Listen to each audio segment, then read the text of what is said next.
திடீர்னு பார்த்தா விஜய் கூட சந்திப்பு நடக்குது இல்ல. பிரசாந்த் கிஷோர் வந்து ஆதவ் அர்ஜுன் ரெட்டியுடைய வீட்டுல இருக்க மளிகை பொருள் மாதிரி. அவர் எங்க போனாலும் கூட்டிட்டு போவார். திமுகவுக்கு போன தடவை வேலை பார்த்தாரு, வெற்றி பெற்றாங்கல்ல. விஜய்க்கு 2 ஆப்ஷன் இருக்கு தம்பி. 2.5 வருஷம் விஜய், அதுக்கப்புறம் 2.5 வருஷம் முதல்வர் எடப்பாடி. புஷி ஆனந்துக்கு ஒரே ஏம் வந்து நான் பாண்டிச்சேரியில சிஎம் ஆயிருந்தோம், விஜய் வந்து தமிழ்நாட்டுல சிஎம். ரொம்ப ஷூடான வெள்ளமண்டி வியாபாரி எடப்பாடி. முதலமைச்சர் பதவியை தூக்கி கொடுத்த சசிகலாவுக்கே போடி அப்படின்னு சொல்லிட்டு தூக்கி போட்டவர். எம்ஜிஆர் மாதிரி 5 வருஷம் லொங்கு லொங்கு லொங்குன்னு ஓட்ட வண்டியில தமிழ்நாடு முழுக்க சுத்தி அந்த ரிஸ்க் எல்லாம் நான் ஏன் எடுக்கணும்? ஃபர்ஸ்ட் மாநாட்டிலேயே நான் கூட்டணிட்டாரேன். நம்மளோட களம் காண வர்றவங்களுக்கும் அதிகார பகிர்வு செய்யப்படும். அதிமுக இன்னைக்கு தோல்வி முகம்ல இருக்கு. அதுக்கு 20% தான் வாக்குகள். விஜய்க்கு சும்மா அப்படி இறங்கினாலே 20% வாக்கு. எடப்பாடி முதல்வர், விஜய் துணை முதல்வர் ஆக மாட்டாரு, ஆதவ் அர்ஜுன் ரெட்டி துணை முதல்வர் ஆவார். திரும்ப அவரு தான் வந்து ஆதவ் அர்ஜுனை பின்னாடி இருந்து பண்ண வைக்கிறாரோ அப்படிங்கிற ஒரு சந்தேகம் வருது. திருமாவுக்கும் இன்க்ளினேஷன் இருக்கு. தீபஜோதியில் இல்லங்களிலும் உள்ளங்களிலும் பவித்ரம் பரவட்டும். குறைந்த விலை நிறைந்த தரம், தங்கள் தேவைகள் அனைத்தும் ஒரே இடத்தில். ஜெயச்சந்திரன் சார் வணக்கம் சார். வணக்கம் நாகராஜன் சார். வணக்கம். உங்க பேட்டிகளை தான் சார் நிறைய அதிர விட்டுக்கிட்டு இருக்கு. நேற்று வந்து அந்த விஜய் பிரசாந்த் கிஷோர் சந்திப்பு நடந்திருக்கு சார். அது எதுக்காக அந்த சந்திப்பு நடந்தது? அந்த சந்திப்பு நடந்தது என்ன சார்? பிரசாந்த் கிஷோர் வந்து ஆதவ் அர்ஜுன் ரெட்டியுடைய வீட்டில் இருக்க மளிகை பொருள் மாதிரி. அவர் எங்க போனாலும் பிரசாந்த் கிஷோரை கூட்டிட்டு போவார். ஏற்கனவே திமுகவுக்கு போகும்போதும் பிரசாந்த் கிஷோரோட போனாரு. மம்தா பானர்ஜியோட ஒர்க் பண்ணும்போதும் கல்கட்டால அவர் பிரசாந்த் கிஷோரோட தான் ஒர்க் பண்ணாரு. இன்ஃபேக்ட் பிரசாந்த் கிஷோர் டீமுக்கும் மம்தா பானர்ஜிக்குமான கோஆர்டினேட்டரா இருந்தவர் ஆதவ் அர்ஜுன் ரெட்டி. அவர் தான்.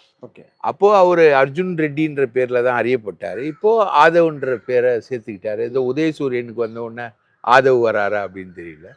ஆதவ் அர்ஜுன் ரெட்டின்னு இப்போ வர ஆரம்பிச்சிட்டாரு. வாய்ஸ் ஆஃப் காமன் அவரே ஒரு ஸ்ட்ராட்டஜி அமைச்சிருக்காரு.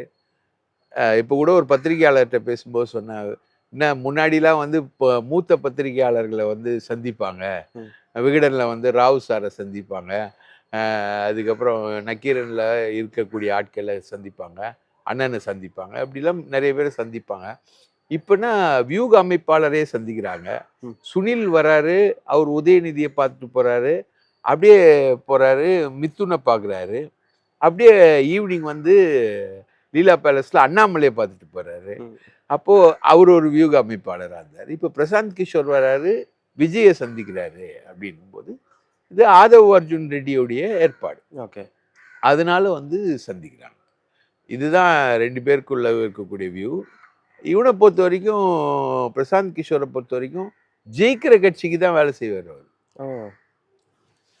எதையும் வந்து புதுசா உருவாக்கி அவர் வந்து பெரிய அளவுக்கு வரமாட்டார். ஜெயிக்கிற கட்சிக்கு தான் அவர் வேலை செய்வார். அதனால இந்த சந்திப்பு ஒன்றும் பெரிய இம்பேக்ட் ஏற்படுத்தும் அப்படின்னு நான் நினைக்கிறேன். இல்லை சார், நேற்று ஏன்னா அது உள்ள சந்திப்பு நடக்கும்போதே வந்து தகவல் வந்துருச்சு. அதுக்கப்புறம் பரபரப்பாக பேச ஆரம்பிக்கிறாங்கல்ல. ஒருவேளை அவர் பிரசாந்த் கிஷோர் வந்து விஜய்க்காக வேலை பார்த்தா, திமுகவுக்கு போன தடவை வேலை பார்த்தாரு, வெற்றி பெற்றாங்கல்ல, அப்படி ஒரு பாசிட்டிவாக இருக்குமா? பிரசாந்த் கிஷோர் தான் வந்தால் எல்லாரும் வெற்றி பெற்றுருவாங்கன்னா இந்தியாவில் இருக்க எல்லா கட்சியும் பிரசாந்த் கிஷோரை தானே கூப்பிடுவோம். கண்டிப்பாக ரைட்டா? அரவிந்த் கெஜ்ரிவால் யாரை கூப்பிடுவார்? பிரசாந்த் கிஷோரை கூப்பிடுவார். நிதிஷ்குமார் யாரை கூப்பிடுவார்? பிரசாந்த் கிஷோரை கூப்பிடுவார். இப்போ தேஜஸ்வி யாதவ் யாரை கூப்பிடுவார்? பிரசாந்த் கிஷோரை கூப்பிடுவார். எல்லாருமே பிரசாந்த் கிஷோரை கூப்பிடுவாங்கல்ல. அப்போ காங்கிரஸ் ஏன் சுனிலை வச்சுக்கிட்டு இருக்கு? பிரசாந்த் கிஷோரை தானே வச்சுக்கிட்டு இருக்கோம். ஸோ பிரசாந்த் கிஷோர் ஏதோ ஜோக்கர் மாதிரியும் அவர் போகிற இடம் எல்லாமே வந்து ஜெயிக்கிற மாதிரிலாம் கிடையாது. அவரு டெய்லி பேப்பர் படிக்கிறவங்கெல்லாம் வியூக அமைப்பாளர். முன்னாடி வந்து பத்திரிகையாளர்கள் வந்து வியூக அமைப்பாளர்கள். ஏன்னா பத்திரிகையாளர்கள் வியூக அமைப்பாளர்களாக மாறுறதுக்கான விஷயம் என்பது நிறைய. ஏன்னா ஒவ்வொரு தலைவரையும் பர்சனலாக பார்த்து அவங்க டிஸ்கஸ் பண்ணி பேசி அவங்களுடைய வியூகத்தை வந்து அறிந்து கொள்வாங்க. இப்போ கருப்பையா மூப்பனாரை வந்து சேர்க்கறதுக்காக அவர் வந்து கலைஞர்கிட்ட ஆலோசனையாக போவார். வந்து திடீர்னு ஜேக் ஆலோசகராக வருவார். ஜெயலலிதா வந்து பிரசாந்த் கிஷோரை பற்றி சொன்ன விஷயம் என்னன்னா, என்னை விட மிக சிறந்த வியூக அமைப்பாளர் அவரு. என்னை விட அவருக்கு அரசியல் வியூகம் தெரியுமா? ஓகே. கலைஞர் தன்னோட வாழ்நாளோட எண்டு வரைக்கும் எந்த வியூக அமைப்பாளரையும் பக்கத்துலயே வச்சுக்கல. கண்டிப்பா. ஏன்னா கலைஞர் அளவுக்கு ஒரு வியூக அமைப்பாளர் யாருமே கிடையாது. அவருக்கு எல்லா வியூகமும் தெரியும், எல்லா விஷயங்களும் அவருக்கு தெரியும். ஸோ பிரசாந்த் கிஷோர் வர்றதுனால வெற்றி பெறுவாங்க அப்படின்ற மாதிரி ஒரு சிம்டம்ஸ் வந்து எங்கேயும் கிடையாது. இன்ஃபேக்ட் பீகார்ல ஒரு 8 தொகுதியில போட்டிட்டு அவரது கட்சியே வெற்றி பெறல, டெபாசிட் போயிடுச்சு. ஓகே. அப்போ ஊருக்கெல்லாம் குறி சொல்லுமா பள்ளி, விழுமா கழனி பாண்டையில துள்ளி அப்படின்ற மாதிரி சொந்த கட்சியே வெற்றி பெற வைக்க முடியாத அளவுக்கு இருக்கக்கூடிய ஒரு ஆளு எப்படி வந்து மற்ற கட்சியெல்லாம் வெற்றி பெற வச்சிட முடியும் அப்படின்றதான் விஷயம். இப்போ ஒரு ட்ரெண்ட் வந்து இப்போ திமுகக்கு அகெயின்ஸ்டா இருந்தது, இல்லை விஜய்க்கு ஆதரவா இருந்தது. அது எப்படிப்பட்ட ட்ரெண்டா இருக்கணும்னா, இப்போ எடப்பாடி உட்பட அதிமுக வந்து 10 வருஷம் ஆண்ட பிறகு இருக்கக்கூடிய ஆன்டி இன்கம்பன்சி அதிகமா இருந்தது. கொடநாடு இருந்தது, தூத்துக்குடி இருந்தது, பொள்ளாச்சி இருந்தது, சாத்தாங்குளம் இருந்தது, ரைட்டா?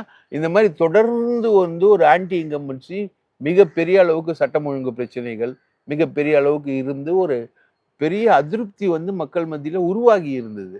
அதனாலதான் ஸ்டாலினுக்கு வந்து இவர் வியூக அமைப்பாளரா வந்த உடனே ஸ்டாலின் வந்து ஜெயிக்கிறார். ஸ்டாலின் இவரோட வியூ என்னன்னா, இப்போ ஒரு வியூ ஒன்று வந்து லைட்டா எடப்பாடிக்கு அட்வைஸ் பண்ணதா சொன்னாங்க. யார் அந்த சார்?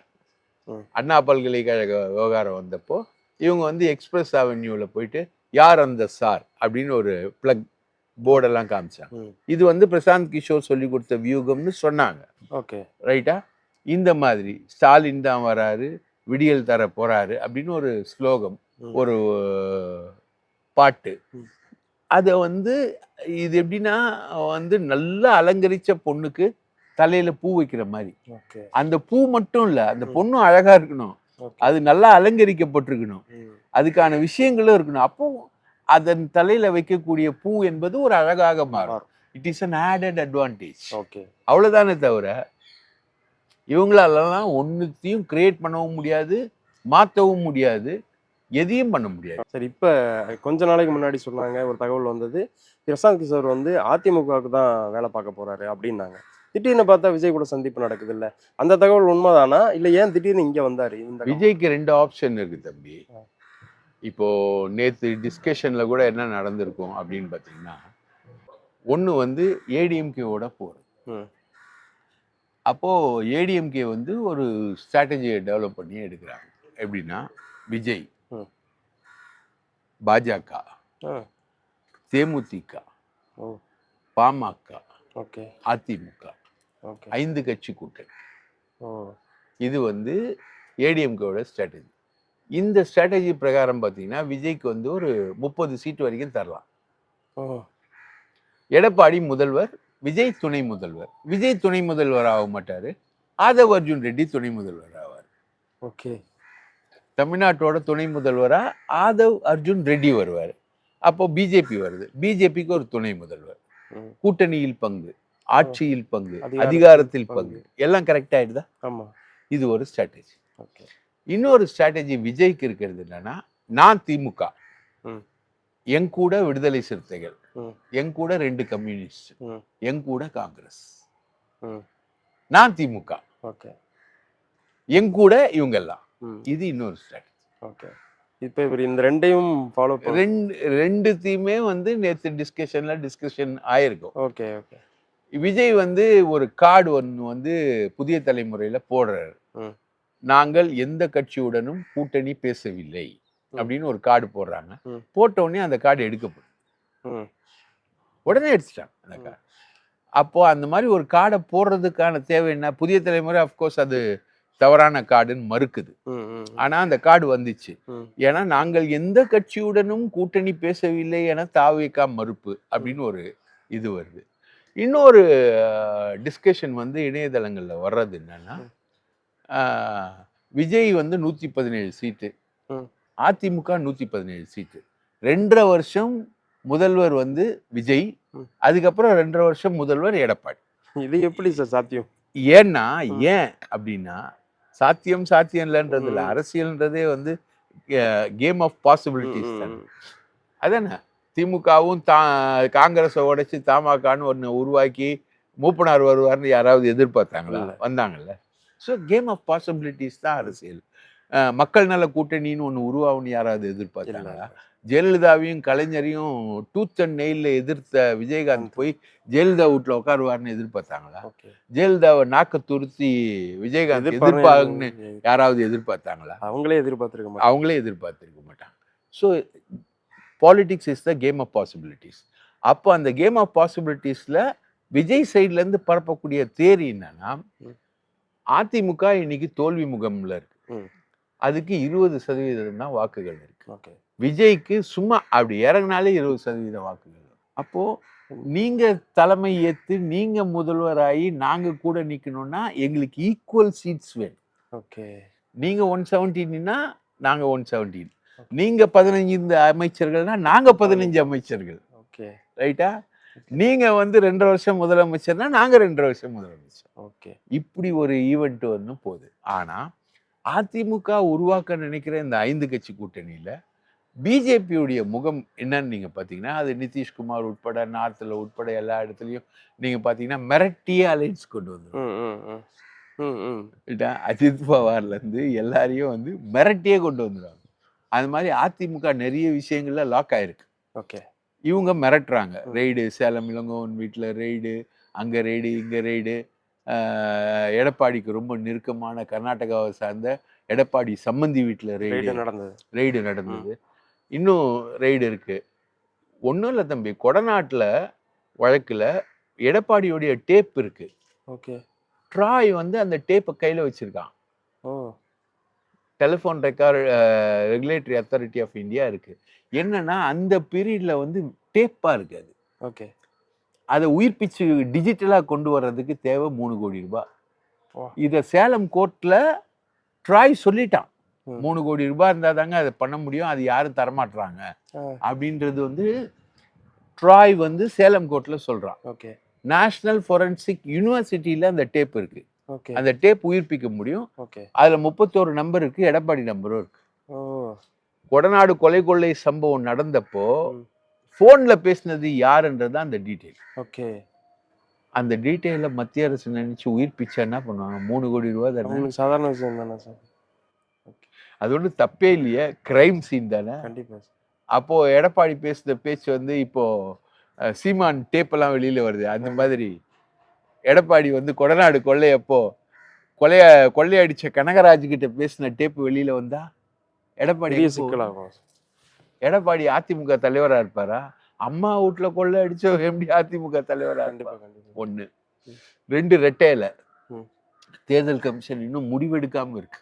ஆமா, பெண்டிங்லயே வச்சுக்கிட்டு. அப்போ அந்த உயிர்ப்பிச்சா என்ன ஆகும்? பிரச்சனையாகும் இல்லையா? ஆக மொத்தம் சென்ட்ரல் கவர்மெண்ட்ன்றது ஒரு பெரிய பிக் ஆர்கனைசேஷன். அதன் பிடியில தான் அதிமுக இருக்கு. அதன் பிடியில எல்லாரும் இருப்பாங்க. அதிமுக மட்டும் இல்ல, திமுகவும் இருக்கும். எல்லா கட்சிகளும் இருக்கும் எக்ஸப்ட் கம்யூனிஸ்டுகள். இந்த மாதிரி எந்த பிரச்சனையும் இல்லாத விஜய் இருப்பாரு. விஜய் புலி படத்திலேயே இருக்காரு, இன்கம் டாக்ஸ் ரைட்ல. ஆதவ் அர்ஜுன் ரெட்டி ஏற்கனவே அமலாக்கத்துறையில இருக்காரு. 2 பேரும் ஒரே கேஸ்காரங்க தானே. ரைட்டா? இன்கம் டாக்ஸ், இது அமலாக்கத்துறை. அப்போ அது பிடியிலேயே இருப்பாரு. இப்போ விஜய் அதிமுக பிஜேபி அலையன்ஸை ஏத்துக்கிட்டு போயிட்டாருன்னா, Vijay is a product of BJP அப்படின்றது ஏற்கனவே திமுக பண்ணிருக்கக்கூடிய பிரச்சாரம். ரங்கசாமி, நமச்சிவாயம், புசி ஆனந்த், பாண்டிச்சேரி ஒர்க் அவுட்டு, இது எல்லாமே பிஜேபி ஆளு. இவன் புசி ஆனந்துக்கு ஒரே ஏம் நான் பாண்டிச்சேரியில சிஎம் ஆயிடணும், விஜய் தமிழ்நாட்டில் சிஎம் ஆகும். இதுதான். ஸோ இது பிஜேபி ஒர்க் அவுட்டு. இப்போ என்ஆர் காங்கிரஸ் வேற சொல்லிட்டாங்க நாங்கள் தமிழ்நாட்டில் போட்டி போட போகிறோம். ஸோ இந்த ஒர்க் அவுட்டு உண்மை, பிஜேபியோட ஒர்க் அவுட்டில் தான் நான் அரசியலுக்கு வர்றேன் அப்படின்றது வந்துடும். 150 கோடி 200 கோடி விஜய் வாங்கினாலும் அதில் எப்படியும் ஒரு 50 கோடி பிளாக்கு. அதை மேனேஜ் பண்ணவர் தான் இப்போ பொருளாளராக இருக்க வெங்கட்ராமன். அவரை தான் இப்போ கட்சிக்கும் பொருளாளர் ஆக்கியிருக்காரு. ஸோ இது பிஜேபி ஒர்க் அவுட்டுக்குள்ள நம்ம போய் மாட்டிப்போம், நம்மளை எக்ஸ்போஸ் பண்ணிடுவாங்க. நம்மளும் ஒரு மதிமுக மாதிரி இன்னொரு கட்சி மாதிரி எதிர்காலத்தில் ஒதுங்கி போயிடுவோம் அப்படின்றது அந்த ஒர்க் அவுட்டுக்குள்ள போனா விஜய்க்கு இருக்க சிக்கல். அப்போ அதிமுகவுக்கு வியூகம் அமைப்பதாக இருந்தாலும் அதில் விஜய் என்ற ஃபேக்டரை கன்சிடர் பண்ண வேண்டியது பிரசாந்துக்கு ஒரு அவசியம் இருக்கு. விஜய்க்கு வியூகம் அமைப்பதாக இருந்தாலும் அது அதிமுக ஃபேக்டரை கன்சிடர் பண்ண வேண்டியது இருக்கு. எப்படி 40 சீட்டுக்கு போறதா இல்ல 117 சீட்டுக்கு போறதா? 2 வியூகம் தானே. இந்த 2 வியூகத்துல எந்த வியூகம் கரெக்டா இருக்கு? இதுல என்ன டிஸ்கஷனுக்கு போகும்? இதுதான் இன்ஃபேக்ட் ஆதவ் அர்ஜுனாவை வந்து விஜய்க்கு இன்ட்ரடியூஸ் பண்ணதே ஜான் ஆரோக்கியம் தான். அந்த ஜான் ஆரோக்கியம் தான் வந்து நேத்து டிஸ்கஷன்லயும் இருக்காரு. கூட தான் இருந்திருக்காரு. ஆதவ் அர்ஜுனா இருந்திருக்காரு, ஜான் ஆரோக்கியம் இருந்திருக்காரு, பிரசாந்த் கிஷோர், விஜய், புசியான், இத்தனை பேர் இருந்திருக்காங்க டிஸ்கஷன். ஸோ இதெல்லாம் தான் அவங்களுடைய டிஸ்கஷன். இதுதான் பெர்முட்டேஷன் காம்பினேஷன். இல்லை சார், இதுக்கு முன்னாடி வந்து ஒரு பெரிய பிராண்டாக வர்றவங்க, புதுசாக அரசியலுக்கு வர்றவங்க, விஜயகாந்துக்கு அந்த எழுச்சி இருந்தது சார் அவருக்கு. அவர் வந்து ஏடிஎம்கே கூட பயணிக்க ஆரம்பித்தப்போ தான் அவரோட கட்சியோட இறங்குமுகம் ஆரம்பித்ததுன்னு கூட. ஏன்னா அதுதான் அரசியல் நடந்தது. விஜய் அந்த தெளிவு இருக்குமா? அது அவர் புரிஞ்சிருப்பாரா? அதாவது விஜய் வந்து எப்பவுமே ஒரு ஹீரோ ரைட்டா. விஜயகாந்த் வேற விதமான ஹீரோ. எஸ்.ஏ. சந்திரசேகரன்ற ஒரு பயிற்சி டைரக்டர் ரைட்டா, ஒரு சின்ன ரிப்போர்ட்டர்னு வச்சுக்கேன். ஒரு சின்ன ரிப்போர்ட்டர் எழுதுகிற ஸ்டோரிக்கும் இப்போ உங்கள் ராவ் மாதிரி இருக்க, மதன் மாதிரி இருக்கக்கூடிய ஒரு பெரிய ஆள் எழுதுகிற ஸ்டோரிக்கும் டிஃப்ரெண்ட் இருக்கும். பெரிய ஆள் எழுதுகிற ஸ்டோரியில் இருக்கக்கூடிய கதாநாயகனுக்கு அந்தஸ்து வேற. சின்ன ரிப்போர்ட்டர், இப்போ நம்ம வந்து வீரப்பனியே கதாநாயகனாக கொண்டு வந்தோம்னு வச்சுக்க, சின்ன ரிப்போர்ட்டராக இருந்தால் அதோட மரியாதை என்பது வேற. ஸோ விஜயகாந்த் அந்த மாதிரி ஒரு சின்ன ஆட்கள் மூலமாக டெவலப் ஆகி மேலே வந்து சுயமாக நின்றவர், நிறைய ஹெல்ப் பண்ணியிருக்காரு. 33 விபத்துகளை சந்திச்சவர், செல்ஃப் மேட், பயங்கர செல்ஃப் மேட். இந்த மனுஷன் வந்து செல்ஃப் மேட் இல்லை. இவர் வந்து நெப்போட்டிசத்தை எதிர்த்து பேசுறாரு. இவரே ஒரு டைரக்டரோட பையன் தான். டைரக்டரோட எஸ்.ஏ. சந்திரசேகரன் பையனா இவர் இல்லைன்னா இவர் இவ்வளவு தொலைவுக்கு வந்திருக்க முடியுமா? அதுவே வாரிசு தானே, நெப்போட்டிசம் தானே. எஸ்.ஏ. சந்திரசேகரன் யாரோட வாரிசா மேல வந்தார்னா கலைஞர் கருணாநிதி, விஜயகாந்த், இப்படி அவங்களுடைய ப்ராடக்டா மணிவண்ணன், அவங்களோட ப்ராடக்டா தான் அவர் மேல வர. ஸோ அதுவே நெப்போட்டிசம். ஸோ விஜயகாந்த் வந்து தன்னை தனியாக நிறுத்தி கொண்டு எம்ஜிஆர் மாதிரி எல்லாருக்கும், விஜயகாந்த் கேரக்டரே வேறங்க. அது அவர் செத்தப்புறம் தான் நிறைய விஷயங்கள் நம்ம கேள்விப்படுறோம். நான் கேள்விப்பட்டேன். Helping tendency to the core. யாருக்கு வேணா எதை வேணா தூக்கி அள்ளி கொடுக்குறது. அதுதான் ஃபேமிலி வந்து மாற்றி அரசியலில் வந்து அவரை வச்சு காசு வாங்கி ரைட்டா, நடராஜனை வச்சு பேரம் பேசி தான் கொண்டு போய் சேர்க்குறாங்க ஜெயலலிதா கிட்ட. ஜெயலலிதா கிட்ட சேர்த்த உடனே அவருக்கு அழிவு காலம் ஆரம்பிச்சு. விஜய் என்ன நினைக்கிறாருன்னா, அந்த ரிஸ்கெல்லாம் நான் ஏன் எடுக்கணும்? தனியாக நின்று ஒரு 10% ஓட்டு வாங்கி எனக்கான வேவ் லெங்க்த்தை காமிச்சு அதெல்லாம் நான் ஏன் எடுக்கணும்? இப்போ தனியாக நிற்க வாய்ப்பு இல்லை. அதை நிற்காம அவரோட சிந்தனை சொல்கிறேன். அவரோட ஃபர்ஸ்ட் மாநாட்டிலே நான் கூட்டணின்ட்டாரேன், வந்தா ஏத்துக்குவோம் அப்படின்ட்டாரு. வந்தா ஏத்துக்குவோம் கூட்டணி, அது சொல்ல வேண்டிய தேவையில்லை. ஒன்று சொல்லியிருக்காருன்னா அது விஜயகாந்த் அதை பேக்ரவுண்ட் இருக்கு. விஜயகாந்த் முத கூட்டத்திலேயே சொன்னாரு சார், கடவுளோடும் மக்களோடும் தான் கூட்டணி, நான் தனியாக தான் நிற்பேன் அப்படின்னு அவர் சொன்னார். அவரோட வேவ் லெங்க்தே வேற, அவரோட ஹார்ட் ஒர்க்கே வேற. இவர் வந்து பலரோட உழைப்பை சுரண்டி தின்னு ரைட்டா அதில் வளர நினைக்கிறவங்க தான் இன்னைக்கு இருக்கக்கூடிய மாடர்ன் ஹீரோஸ் ரைட்டா. யாரும் உழைக்கலாம் தயாரா இல்லை. ரஜினி ஆகட்டும், கமல் ஆகட்டும், இவங்க ஆகட்டும், இவங்க எல்லாமே கன்ஸ்ட்ரக்ட் பண்ணி வந்தது கிடையாது. அந்த காலத்தில் எம்ஜிஆர் மாதிரியும் கிடையாது, விஜயகாந்த் பீரியட் வரைக்கும் இருந்த மாதிரியும் இப்போ கிடையாது. ஸோ இவர் வந்து சேஃபாக அரசியல் பண்ண நினைக்கிறார். அது கூட்டணியாக இருக்கலாம், சேஃப்டியாக இருக்கலாம். அதில் நான் வந்து ஒன்றுமே இல்லை. இது வரைக்கும் கவுன்சிலர் தேர்தல் கூட நடக்கலை, நிற்கலை. ஒரு ஆள் வராரு அரசியலுக்கு, அவர் வந்து துணை முதலமைச்சர் கேட்டகரிக்கு போகிறாரு, இல்லை முதலமைச்சர் கேட்டகரிக்கு போகிறாரு. இந்த மாதிரி பிரேக் இருக்கும். இதில் எந்த பிரேக் நல்லது? துணை முதலமைச்சர் பிரேக் நல்லதா, முதலமைச்சர் பிரேக் நல்லதா அப்படின்றது சொபிஸ்டிகேட்டடாக யோசிக்கக்கூடியவர் தான் விஜய். அதே மாதிரி அதிகமாக கஷ்டப்படவும் தயாரா இல்லை. ஜெயலலிதா மாதிரி 5 வருஷம் கொடநாட்டில் தூங்கிட்டு 6வது வருஷம் ஒரு 4 பொதுக்கூட்டம் நடத்திட்டு ஆட்சியை பிடிக்கிறது, அந்த மாதிரி ஒரு இதுதான்.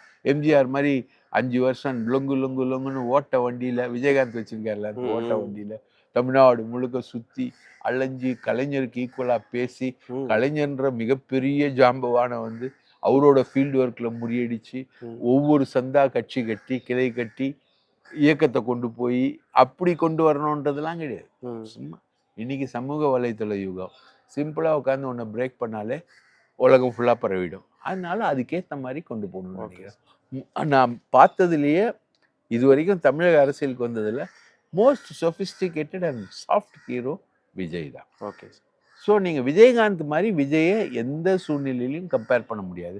அஃப்கோர்ஸ் விஜயகாந்த் தான் இவங்களுக்கான அட்ராக்ஷன்.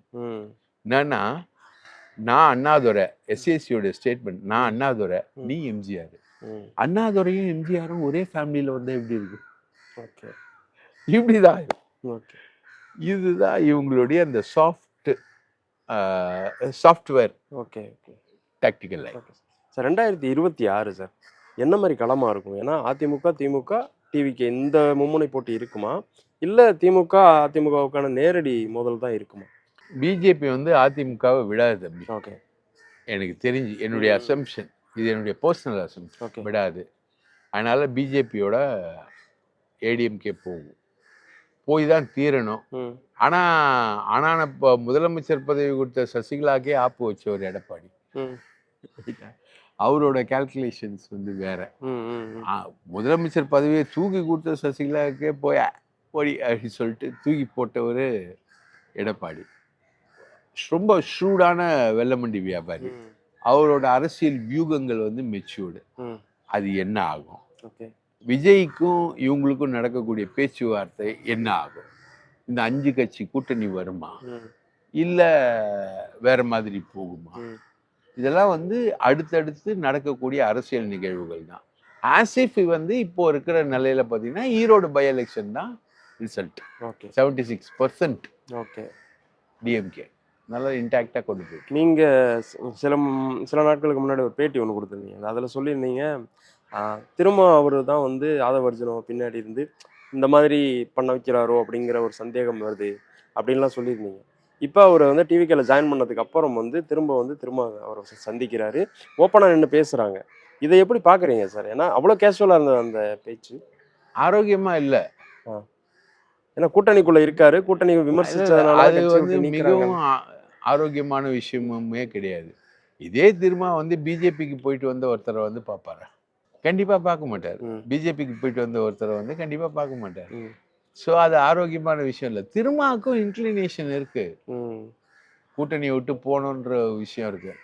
இப்போ சொல்லுவாங்க இல்லையா, திருவிழாவில் சரக்கு விற்கிறவன் தான் வியாபாரி. ஒருத்தன் வந்து பல கடையை வச்சிருப்பான், ஊர்ல நிறைய மளிகை கடைலாம் வச்சிருப்பான். ஆனா ஊர்ல திருவிழா நடக்கும்போது அங்க போய் அவனுக்கு ஒரு கடை போடணும். அப்போ திருவிழால சரக்கு விற்கிறவன் தான் வியாபாரி. அந்த மாதிரி திருமாவுக்கும் ஒரு இன்டென்ஷன் இருக்கு, இந்த மாதிரி நம்ம வந்து இந்த கூட்டணி விட்டு போயிடலாம். ஆனா ஸ்டாலின் வந்து கரெக்டா மேனேஜ் பண்ணி கொண்டு போறாரு எல்லாத்தையும். எல்லாருக்கும் தேவையான விஷயங்களை ஸ்டாலின் கொடுக்குறாரு. அது பணமா இருக்கலாம், வேற விஷயமா இருக்கலாம், எஃப்ஐஆர்கள் போடுறதா இருக்கலாம். இப்போ திராவிட மணி மேலே வந்து ஒரு எஃப்ஐஆர் போட்டிருக்காங்க. கள்ளக்குறிச்சி கல்லூரி கலவர வழக்கில் செல்வி அந்த அம்மா, எந்த பொண்ணு செத்துதுன்னு எந்த அம்மா அழிச்சோ அந்த அம்மா மேலேயே A1 A2 வந்து திராவிட மணி. அப்போது இப்போ திமுக கூட்டணியில் இவங்க இல்லைன்னா திராவிட மணி நேரம் கைது. ஓகே, இந்த மாதிரி பல வழக்குகள் விடுதலை சிறுத்தைகள் மேலே வருது. ஓகே, அந்த விஷயங்கள் எல்லாமே நெகேட் ஆகி போயிடுது, எக்ஸ்பென்ஸ் ஆகி போகிறதுக்கு காரணம் அவங்க திமுக கூட்டணியில் இருக்கு. அந்த மாதிரி ஒரு சிஸ்டம் ஆஃப் மேனேஜ்மெண்ட்ல போறாங்க. இது எந்த அளவுக்கு சக்சஸ்ஃபுல்லா எலெக்ஷன் எண்டு வரைக்கும் கொண்டு போக முடியுன்றது தெரியல. ஓகே, இல்லை இப்போ திரும்ப அவர் என்ன மனநிலையில் இருக்கிறார்? திரும்ப வாய்ப்பு கிடைச்சா போவார். அவர் வந்து அந்த சான்சஸ் வந்து ப்ராபபிள் பண்ணிட்டு. ஓகே, எதிர்பார்த்து அஃப்கோர்ஸ் வந்து ஏடிஎம்கே பிஜேபியோட போச்சுனாலும் போக மாட்டார், இல்லை தாவேகா பிஜேபியோட போனாலும் போக மாட்டார். ஓகே, பிஜேபி போற இடத்துக்கு அவர் போக மாட்டார். பிஜேபி போற இடத்துக்கு அவர் கண்டிப்பா போக மாட்டார். ஏன்னா திமுக கூட்டணியில எம்பியா இருந்திருக்காரு, அவர் பெரிய அளவுக்கு ஃபைட் பண்ணார். அவர் பிஜேபியோட போறதுன்னா என்னைக்கோ போயிட்டு அவர் என்னைக்கோ மத்திய மந்திரி ஆகி போயிடலாம். கண்டிப்பா அதுக்கு அவரு அந்த மாதிரிலாம் தயாராகல. பட் ஆனா இப்போ வேங்கை வயல் ஆகட்டும், கள்ளக்குறிச்சி ஸ்ரீமதி கலவரம் ஆகட்டும், இதுல எல்லாத்துலேயுமே வந்து திமுகவோட அவங்களுக்கு முரண்பாடு இருக்கு. ஓகே, அதே மாதிரி சிபிஎம்முக்கும் திமுகவோட சாம்சங்லேருந்து நிறைய பிரச்சனைகளில் முரண்பாடு என்பது இருக்கு. ஸோ இந்த முரண்பாடுகள் முற்றி கூட்டணி உடைப்புக்கு கொண்டு போகுமா இல்லையா அப்படின்றது வந்து காலம்தான் சொல்லணும். ஓகே. தீபஜோதியில் இல்லங்களிலும் உள்ளங்களிலும் பவித்ரம் பரவட்டும். குறைந்த விலை நிறைந்த தரம் தங்கள் தேவைகள் அனைத்தும் ஒரே இடத்தில். ஜெயச்சந்திரன்.